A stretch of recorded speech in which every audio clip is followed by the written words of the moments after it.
So this is titled Nearer to Jesus and to One Another. Hebrews 10:19 to 25. So the verses will be displayed on the screen as well. Here's a question before jumping into our text today, and it is this. Is there a growing desire to draw near to Jesus and to one another? So don't let that question fly over your head. I want to encourage you to let it sink in your heart. Give you a moment to pause and think about that question. Is there a desire, before you answer yes or no, is there a desire in my heart to draw near to Jesus, the person of Jesus, and to one another in the church? Back in chapter 3, verse 1, the writer had said, consider Jesus. The entire letter shows the superiority of Christ to the Old Testament sacrifices and the rituals. He has been belaboring this point from chapter 3 until chapter 10, and now in verses 19 to 25, we find three exhortations or encouragements, if you like, to draw near to God, to hold fast to our hope, and to encourage one another. And this, the author says, is all based upon what Jesus has done for us, is doing in us, and will do for us. So in our passage, number 1, we'll see the confidence to enter God's presence. Number 2, we'll see the call to draw near with a true heart. Number 3, we'll see the call to encourage one another. So number 1, the confidence to enter God's presence. Verse 19. Therefore, brothers, since we have confidence to enter the holy places by the blood of Jesus, by the new and living way that He opened for us through the curtain that is through His flesh. Now he's going to continue in his thought, but let's pause for a minute because there is a lot in here, isn't it? Do you see the greatness of what Jesus has done? He says, therefore, brothers, since we have confidence to enter the holy places by the blood of Jesus. This confidence is not arrogance on the one hand, careless arrogance, right? It's not a casual, careless approach to God on the other hand, right? You're not approaching God as your quote-unquote buddy, patting him on his back. This is in the picture that is portrayed before us. This is a freedom and open access, a fearless confidence to enter the most holy place. Where is the most holy place? So in chapter 9, God had told Moses to make a copy of the heavenly tabernacle. And so this is a picture of the tabernacle, right? The tent. So in Moses' tent, the most holy place was behind the second curtain in chapter 9, verse 3. It was behind the curtain. And so behind the curtain was where God's presence dwelt. Oh, no, you couldn't enter there. The background is very, very important. Here is the key to understanding the significance of what Jesus has done. You couldn't enter the curtain. You could not enter God's presence if the priest himself, when he entered, had to make a sacrifice for himself to enter God's holy presence. And if he made a mistake, the priest would be struck down. No grace, but judgment would come upon him. He would be dead. So the Israelites would tie a rope around his waist and drag him out of there. They couldn't enter there. It was behind the curtain where the mercy seat is, and that's where God's presence dwelt. The high priest would enter the holy places once a year to offer sacrifices, not with his own blood, but with the blood of animals which could never take away sins. But this was a preparatory for the things to come, namely the coming of Jesus, the perfect sacrifice.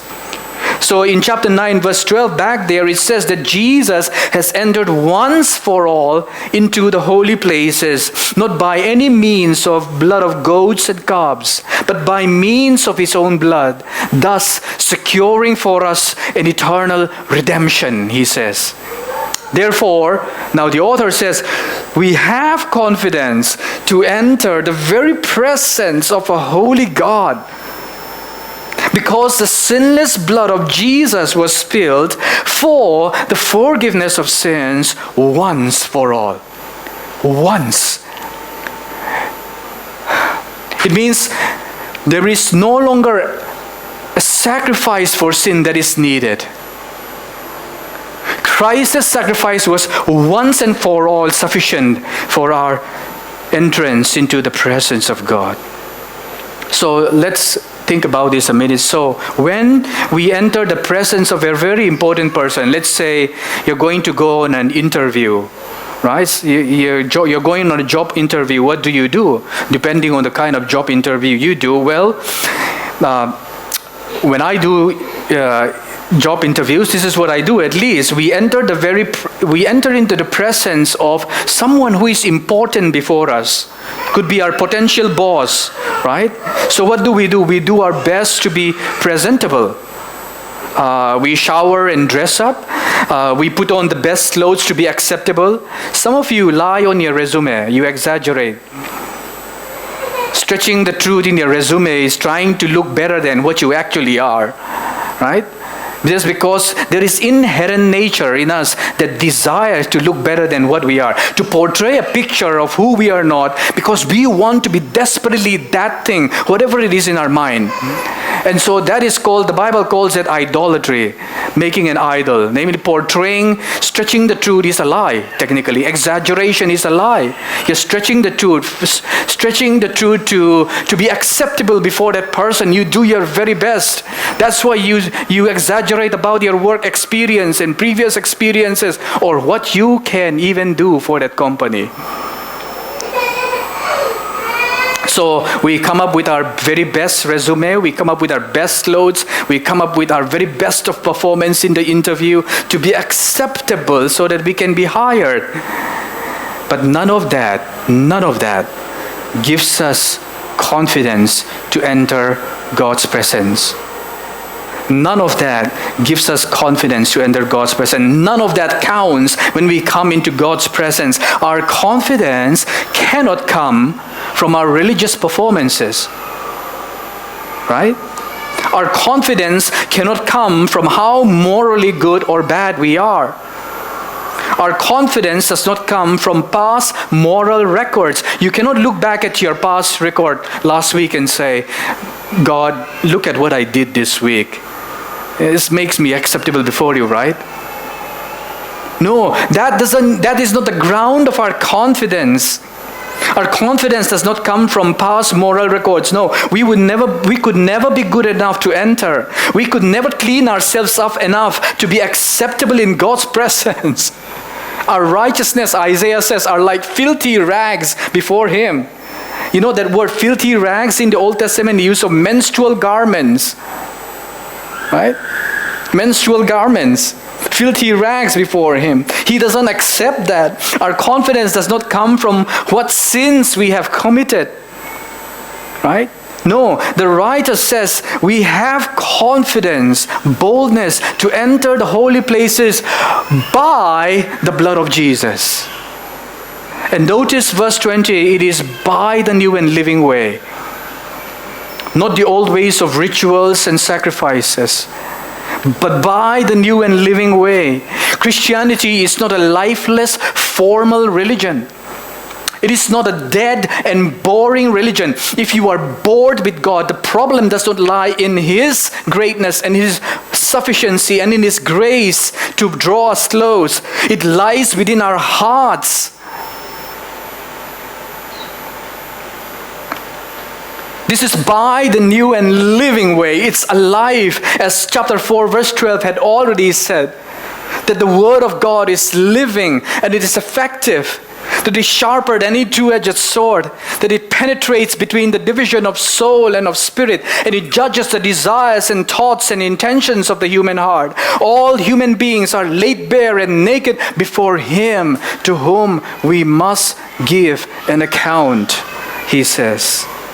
So it is by the new and living way. God's presence that was accessible only to the priest is now open for us. Jesus has opened a new and living way into God's presence through His curtain. What? His curtain? That's what it says. What happened when Jesus died on that cross? Let's look at Matthew 27:51. It says, "And behold, the curtain of the temple was torn in two from top to bottom, and the earth shook, and the rocks were split." These days we hear about earthquakes. The day Christ died, there was a huge earthquake. The earth shook. The earth recognized the Son of God who was slain, as the judgment of God came upon Him.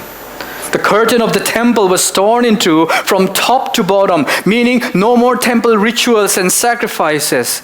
Jesus' flesh was metaphorically, figuratively torn in two from top to bottom by the hand of God. It ought to have been you and me. That's what sinners deserved. The righteous judgment of God, and God would be right in judging us according to our sins, according to what we deserve. But no, it came upon Christ. He was ripped apart. Even the earth took notice and trembled and shook as the Son of God died. Even the rocks on the ground split, meaning that it affects not just our salvation, but redemption for the entire creation. Because God's only Son was torn for us, even creation, corrupted by sin, sickness, diseases, death, and decay will be redeemed. This is why the Hebrew writer tells us we now have confidence to enter by the new and living way that He opened. He opened for us to the curtain. He opened the curtain. His flesh was torn open that we may enter. Because without the sacrifice for sins, there's no entrance into the presence of God. Christ was ripped apart that we may enter into God's presence. Think upon the magnitude of what Christ has done. While I was studying this, preparing to preach, I almost broke down again. He broke into my heart with this passage, that my Lord would be ripped apart for my sake. So I ask you, does God seem distant and far to you? Is this truth so familiar and becoming old in your heart? Familiarity breeds contempt. Familiarity blurs the awe and the wonder of it all. AWE, awe. Or is this a daily reality, a new and living way? I find it confusing when people tell me, I'm a Christian. I want to ask them, are you born again?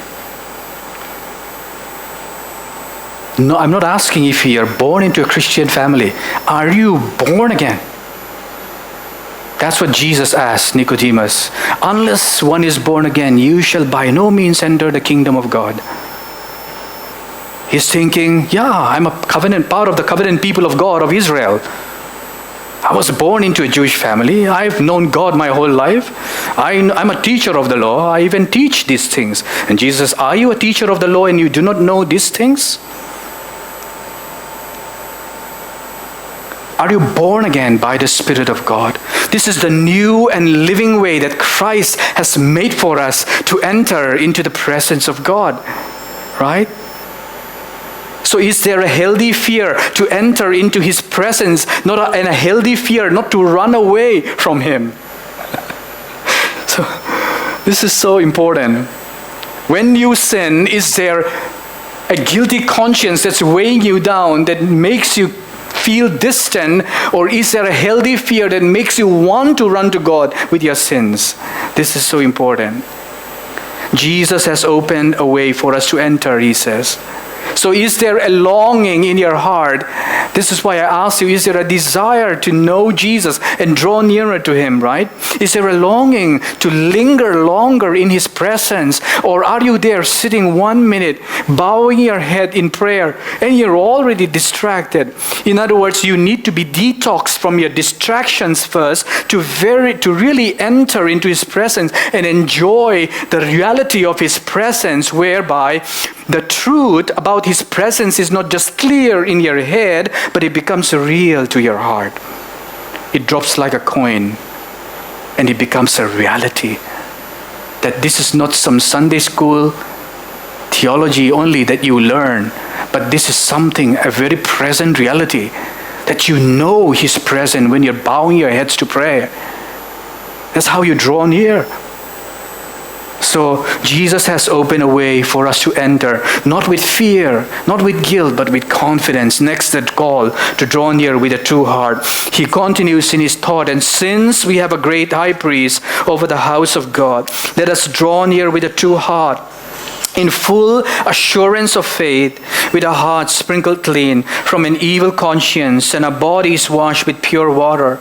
Let us hold fast the confession of our hope without wavering, for he who promised is faithful. Notice back in verse 19, the author had said, since we have confidence to enter. Now, again, he says in verse 21, since we have a great high priest over the house of God. There's a difference. So in chapter 9 it says that Moses was faithful in the house of God, which is the house referring to Israel. Jesus is referred to as over the house of God. Moses is not over the house of God. He says, for Moses was faithful in the house of God. Jesus, the Son of God. Here it says in chapter, very soon we'll take a look at this, that Jesus himself is over the house of God. Even here, right?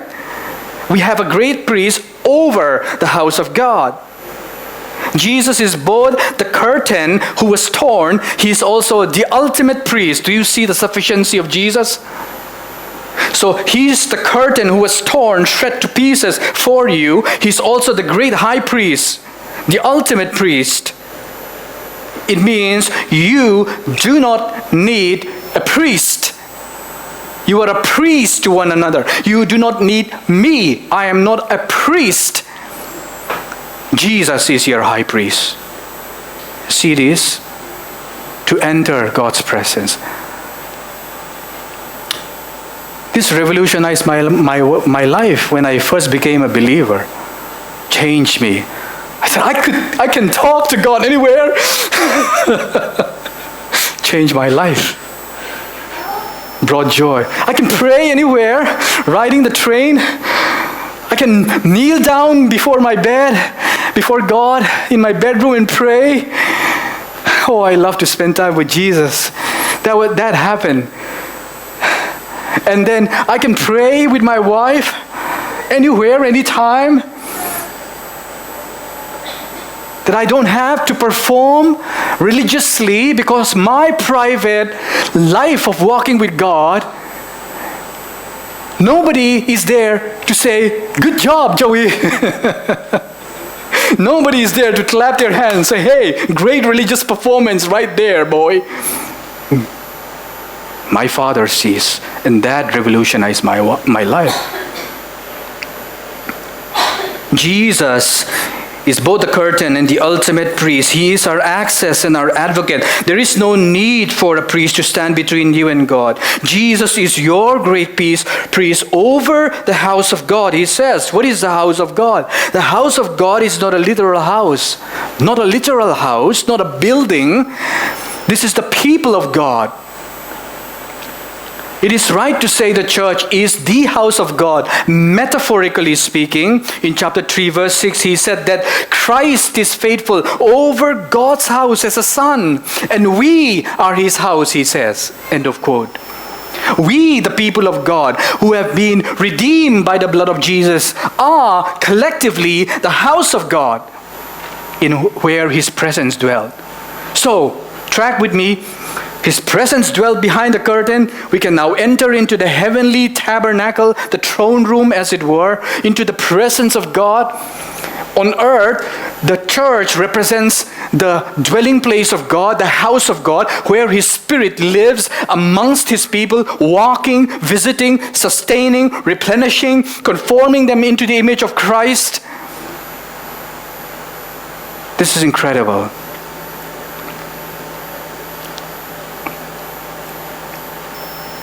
Therefore, since we have a great priest over the house of God, let us do what? Verse 22. Let us draw near. Draw near. Draw near. How are we to draw near? He says, let us draw near with a true heart. There's no 3 steps program. There's no, here's the first step, here's the second step, here's the third step. Draw near with a true heart. God is most interested not in your religious garb, but your heart when you approach Him.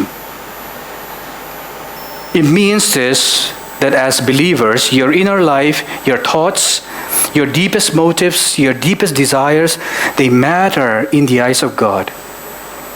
The question is, are they pure? Because in our hearts, truth exposes. It says true hearts. So truth exposes false hearts, false beliefs in my heart. There are false beliefs in my heart about my sense of self, my sense of identity and worth, false values that I have believed, that I think are true in my heart, even images of God that I think are true but are not true. They're not informed or shaped by the Bible. And then there are things about people in the world and the culture around me that I have come to believe as true. They have come to shape the way I think and live. They shape my behavior. They also awaken emotions in me. That's why I don't feel at peace. All right, how many of you feel very peaceful after watching news for 5 minutes, bad news? Raise your hand. Like after you watch like world news, all the hostilities, all the arguments, all the fights that goes on in the world, all the bad news, and you consume them and you feel like, oh, so peaceful today. No, if you're honest, you become anxious, you become irritated, you become angry, you become, some of your anger may be for the right reasons, some of them could be for self-righteous anger. It's not really promoting God's righteousness, right? And it's not causing you to pray. How many of you watch and say, oh, this is a cause for praying more, and it has increased your prayer life? Raise your hand. Okay. Do you see the access that we have here? Your inner motives are so important to God. The Hebrew author says, let us draw near with a true heart. In our affections, God's truth exposes hypocrisy, my double standard. It's easy to have an outward appearance of godliness while our inner life is in chaos. Let me say this very kindly, because there are many faithful people in our church who serve, and I love you, okay? But the danger that you are in is, if you don't tend to your inner life, what happens is that you will project an outward appearance of confidence, serving the Lord. But you're not serving from a place of deep need for grace, filling your heart, approaching God, with drawing near to God daily with a true heart, where you are actually serving from a place of being already loved and approved and accepted into the presence of God, versus you're using whatever it is externally to fill a need in you, and it will disappoint you, right? This is reversing the way God intends for us. It is very subtle, because this is what happens. It is possible to be motivated by something else other than a desire for God. Really, a desire for God. Deep down, are we aware of the fear, the guilt, and the pride that motivates us? Guilt, fear, pride, when it motivates us, whether we are doing Christianly things or other vocations, we're pursuing our work and whatever, you realize that it only constrains your heart, never liberates your heart, because you're motivated by guilt. Sometimes you're motivated by fear that, oh, it will make you look bad. So why is it that you go to work on time? Tell me your motive. Tell me your real motive. Why is it that you are afraid to get late on time for work? Because if I understand you, which I've been there, your answer is this, because it'll look bad on you. Or secondly, the other layer of motive is that you will incur a bad record in your boss's eyes, which can lead to ratings of your performance, and then which can lead to eventually giving you less and less work because you don't show up on time, you don't perform well, because it's merit-based system, it's not grace-based system, and therefore you can lose your job. So your motivation is not for God. It's for the salary. It's for month-to-month salary. It's for a paycheck. You're living for a paycheck? Don't you feel pity for your heart? Really? Is that all you live for as a Christian? As a believer, when you have this? No, that won't liberate your heart. It's only constraining your heart. That's why you're anxious, you have no peace, and you're never satisfied, you're never contented, because there is no contentment outside of knowing God and drawing near to Him and being filled in His presence. There is none. And so here he says, no, our faith is not in ourselves but in Jesus. The Hebrew writer says, since we have Jesus, our great high priest, let us draw near with a true heart. Then he says, with full assurance of faith. With full assurance of faith. He's not saying, not sure, No, he says, I know, with full assurance of faith. I know in whom I have believed. I know, and therefore I can draw near. So put yourself to this. When you're singing praises to God in church, there's a difference between performance, there's a difference between worshiping in spirit and in truth. Do you feel confident to enter into His presence and sing praises to Him? Or do you feel constrained, somewhat unnatural, like you're tight-fisted and kind of constrained? Not because you don't know the songs, even the songs that you know. Do you feel not free? Just not free. See, the freedom that awaits us is full assurance of faith. Our faith is not in ourselves. It's a liberation from this self-consciousness of how it will make me look. Oh, if I sing worship this way, maybe the next person will feel I will bother this and that. Your whole life is always motivated by what other think and so on and so forth. So you're not free. You're not free in the presence of God. But he says, this we can draw near now because Christ stands between us and God, and with our hearts sprinkled clean from an evil conscience. We can enter with absolute certainty that God is for us and not against us. Let us draw near with a true heart in full assurance of faith, having our heart sprinkled clean from an evil conscience, a guilty conscience. Modern people say, follow your heart. Which part of your heart do you mean you're going to follow?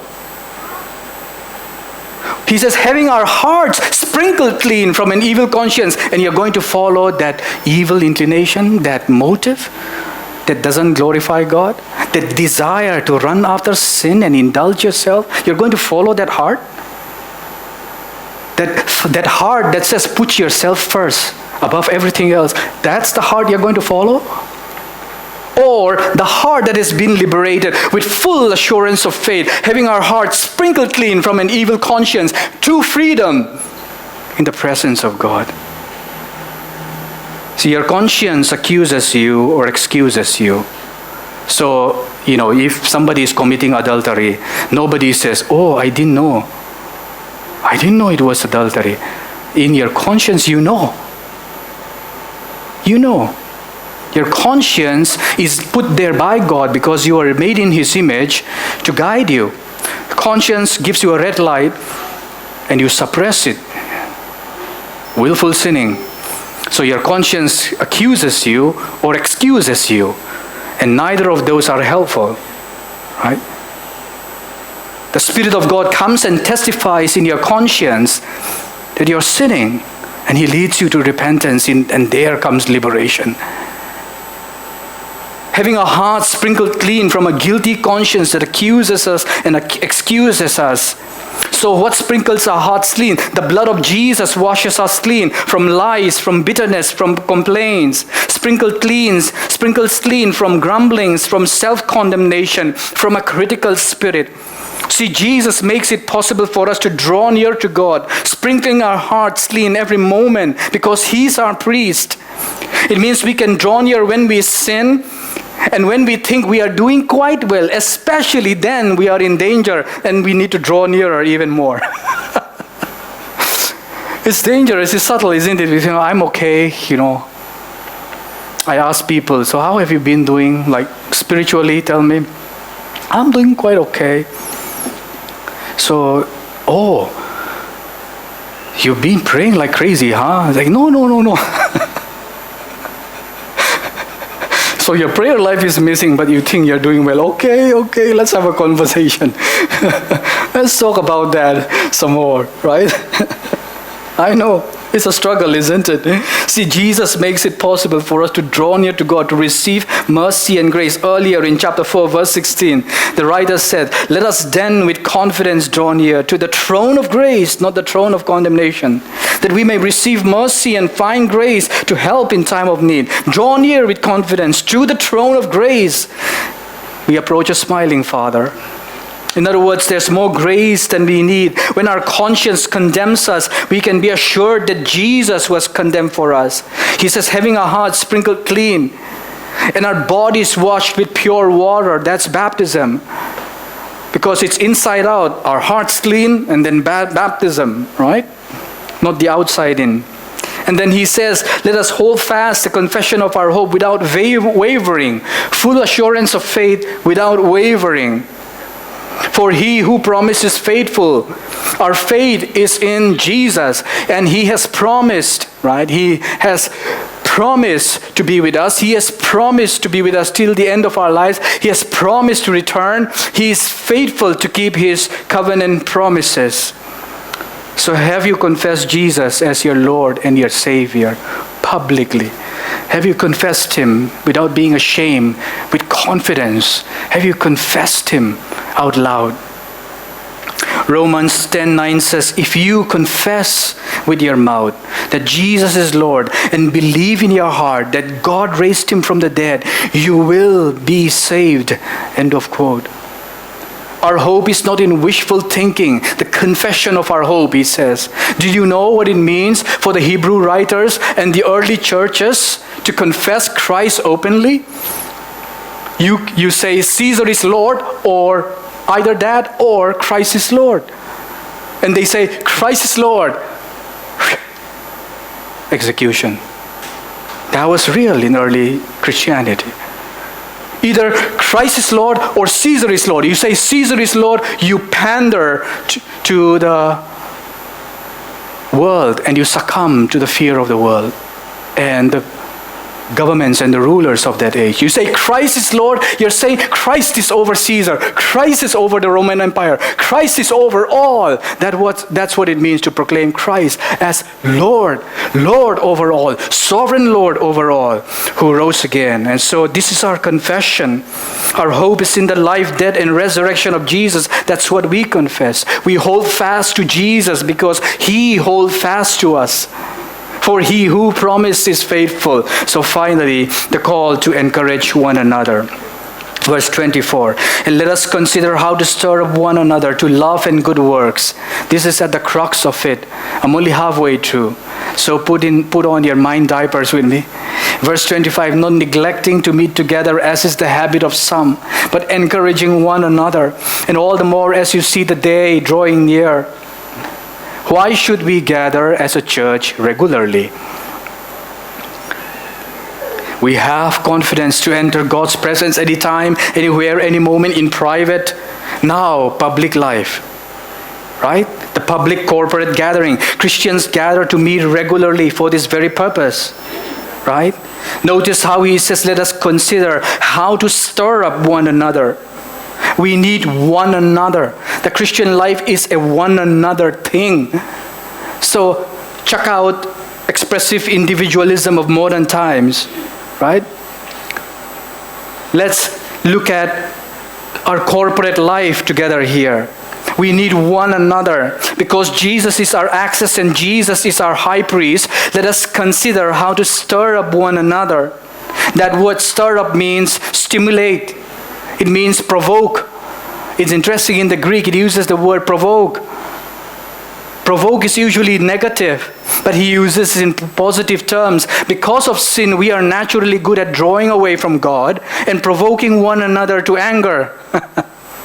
What's your spiritual gift? Oh, I have a gift of provoking people to anger. Because of sin. No, because of Jesus, we can draw near to God and provoke one another to love and good works. Wow. Do you provoke others to love and good works? How good is that? Are you that Christian who says, you're texting others and say, see you for Sunday worship. I'm excited. See you at the prayer immersion. Come. Or are you the one who's being dragged? It feels dragged. It feels like you're dragging. Presence of God, no. So heavy. Your sinful flesh is saying, no, no, no.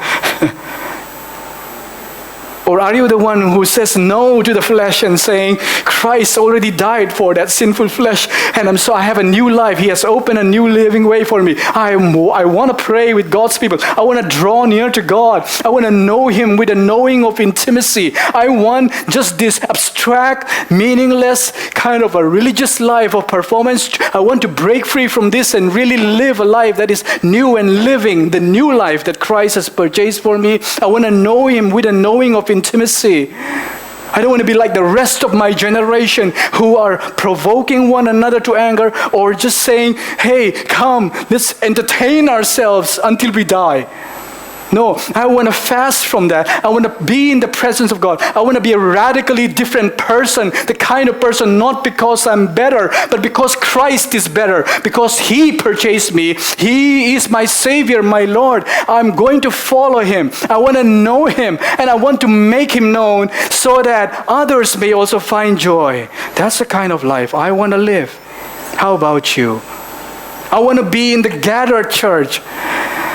When I first came to know the Lord, it doesn't matter who was preaching. I got there. I got there early, opened my notes. I took notes after notes. I'd go home and ponder about that. I'll go to the prayer meetings. Nobody noticed me. I don't care. Modern people are like, I went to the church and nobody said to me, who cares? God cares. He sees you. He has loved you. He has cherished you. He has adopted you into His family. What more can you want? Open your eyes and see the wondrous grace of God. Let it grip you. Linger longer. If you can sit at a television and bask there for 2 hours, 5 minutes of God's Word, 10 minutes of God's Word is nothing. As C.S. Lewis said, the Lord finds our desire not too strong but too weak. We are like that boy who is being offered at a holiday at the resort at the sea, holiday resort at the sea. But he cannot imagine what it would be like to enjoy a holiday at the resort at the sea. And so he busies himself in the beach playing with mud pies. Mud pies in the slum, C.S. Lewis says, because he does not have the capacity to see what God has for him here. And he's satisfied playing around with mud pies. Just playing with mud pies, with my little toy over here. The Lord finds our desire not too strong but too weak. Jesus is our access and Jesus is our great high priest. Let us then consider how to stir up one another. If you look for examples of people who are faithful despite their sufferings, you will find them. In fact, the Hebrews was written to believers under persecution and hardships. When you look for examples of faithfulness in this church at the Bridge Fellowship, you will find them. Later in chapter 11, we see great examples of faithful men and women in the hall of faith. So the writer says, let us consider how to stir up one another to love and good works. How can we do this? Verse 25, not neglecting to meet together. I have never seen a mature Christian who neglects to meet with other believers. Never. I have never seen. I've never seen in my life. And I come from 90% Christianity in India, Northeast India, my hometown. Never seen. The most mature ones are faithful. They love to meet with Jesus and his people. Not neglecting to meet together. Can you love Jesus, the great high priest, and not his church? It would be strange to say, I love Jesus the head, but I don't love his body. You cannot say to your spouse, I love my spouse's head, but not his or her body. That's strange language, you say. But that's how we show by our behavior, right? At the time of writing, neglecting to meet had become a habit of some. This is why he says, not neglecting to meet together, as is the habit of some. How many of you know that habits are formed easily? So easily formed and hard to break. That word habit is a custom in the original language. I looked it up in the Greek. It is a custom, a ritual, a tradition. Wow. Josh, you're going to like this. It means you're making it a custom, a tradition, a ritual of being absent for church gatherings. It has become a ritual for you. You've made it a ritual, a custom, a tradition. And it's not biblical, is what this author is saying. I didn't say it.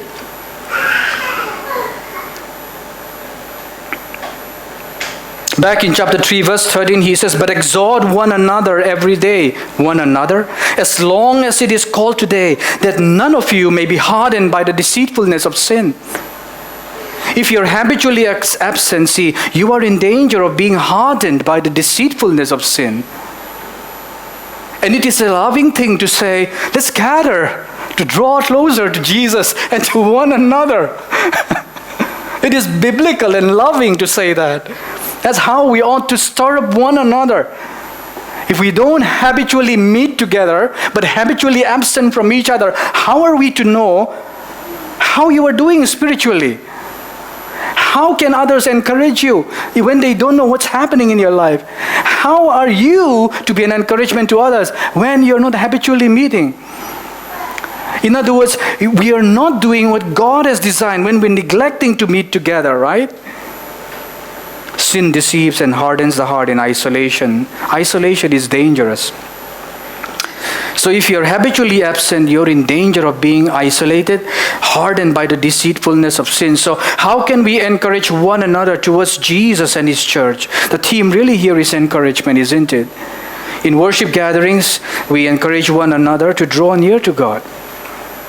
The Sunday worship gatherings, prayer immersions, the Bible studies, community gatherings, the seminars, all these are ways we stir up one another, stimulate one another, provoke one another to love and good works. What a word. I love that. Provoke one another to love. Not neglecting to meet together, but encouraging one another. Do you know that you are already an encouragement? I'm speaking to those of you who are faithful. Do you know that you are an encouragement just by being present?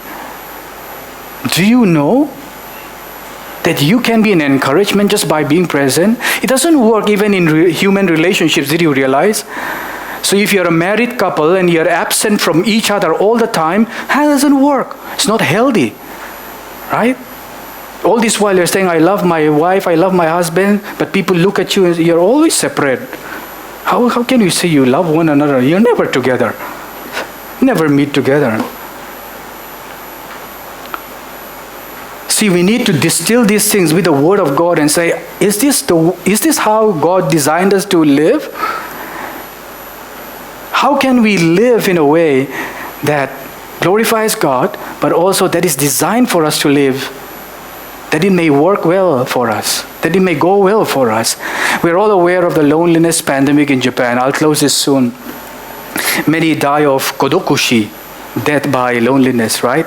We've heard of this. It's all over the news, everywhere, in an aging population. Death by loneliness. Think about that for a moment. In a nation where Christians are a small minority, you and me, a tiny segment of the population, over 127 million people, and then less than 1% of those are evangelical Christians, those who profess Christ and believe in the gospel. 0 point something percent. A tiny segment of the population, a small minority of the minority, are Christians in this nation. And so when only a few of us in that kind of nation gather, only it's a tight few of us, it's lonely, it's samishi. No wonder, so it's not just the aging population. Do some research. Younger people find themselves increasingly lonely, the younger generation. The most technologically savvy, saturated generation. Oh yeah, they have a lot of friends on social media, quote-unquote friends. They have a quantity of friends, but the quality of friends is narrow. They don't have a lot of friends. They interact with everyone in the world, but they find it hard to have a single friend. A single friend. A loneliness epidemic is ravishing us.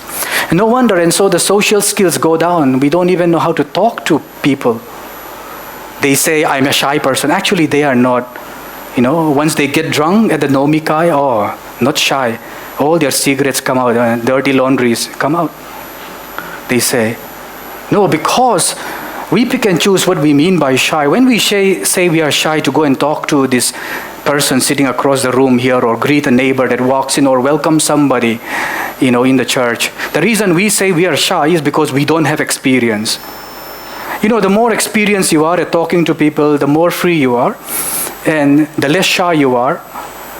Put yourself to the test with anything, basic life lessons, right? This is, right? For a moment, before we close, think about this, 5 minutes. There's common sense. And the social skills go down because we spend a lot of time on technology, right? So the problem is not only that I catch myself looking at my phone before I talk to my wife over date. We go on a date night and I catch myself. Are you aware? Do you catch yourself doing that? Like you're talking to somebody and your mind is somewhere else. You're not present. Your body is there, but your spirit, your mind is present somewhere else. And so you're not listening. There is no communication going on, right? Right? And the wife tells you, husband is not a good listener. Of course. Right? It's not just the husband anymore. It's everybody. Because we are tech savvy. There is a hunger, inner loneliness in us. We want to connect with the world in a world of increasing connectivity, in a globalized world where I can talk to India, where I can talk to US, where I can talk to friends everywhere, all around. Why is this generation so lonely and in need of friendship and community? Go listen to a talk some professor from a university, professor of sociology in university. Listen to them. I listen to them. I'm not going to mention that university because I may get into trouble lest someone thinks that I'm promoting. But I listen. And then there are young people who are street level interviews. Japanese, they're lonely.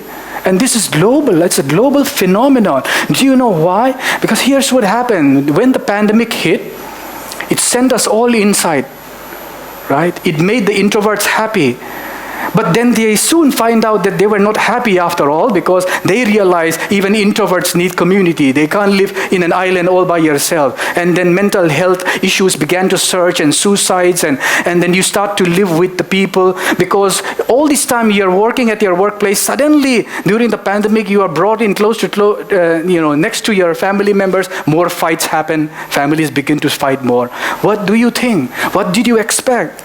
Sinners coming together. What do you expect? Without the gospel, sinners coming together are going to fight. Without the grace of God, they're going to fight. Even with the grace of God, we're going to fight. But the way we fight is going to be with the grace of God, not in our own flesh, not in our own power. You see this? And therefore, we realize, and then suddenly, when we went back into worship gathering after the pandemic, people used to come very early, 5 minutes. By Saturday night, people are telling me, hey, Pastor, when can I come? Are we going to have Mass? Suddenly, people are so concerned about worship gathering. Right? And then I was so happy because by the time I arrived at church, the chairs are full. People are like up here. I was so happy to see 5 minutes earlier, it was hush quiet. By the time we did call to worship, everybody's gathered, ready to hear the word of God, so hungry for community. Then what happened? We went back into normal. Pandemic is gone. Life went on as usual. And then people began to choose. They began to choose their priorities, no longer God. Because the pandemic, what it was a holy disruption. It was a holy disruption to bring out what was really in our hearts. All the unhealthy emotion starts to come out during the pandemic. It shows that churches were so shallow in their discipleship. All the unhealthy emotion, issues of anger, fighting over COVID and mask and this and that all around the world. Not here, maybe in Japan.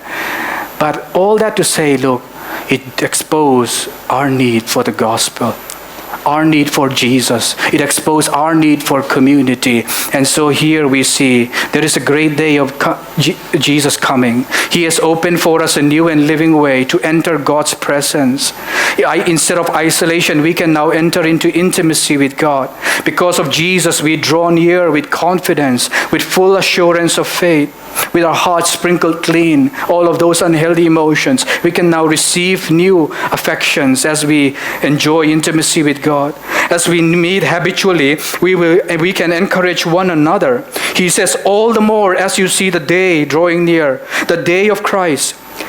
Because the day of the Lord is coming. As you see the day drawing near, let us stir up one another in light of His coming, in view of His coming. As you see the day drawing near, stir up one another to love and to good works. Love one another all the more. This is to happen all the more. Notice, not less, but all the more.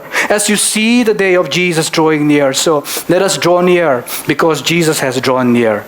Let us draw near because His day is drawing near. The day of the Lord is drawing nearer and nearer day by day. Let's stand up and pray.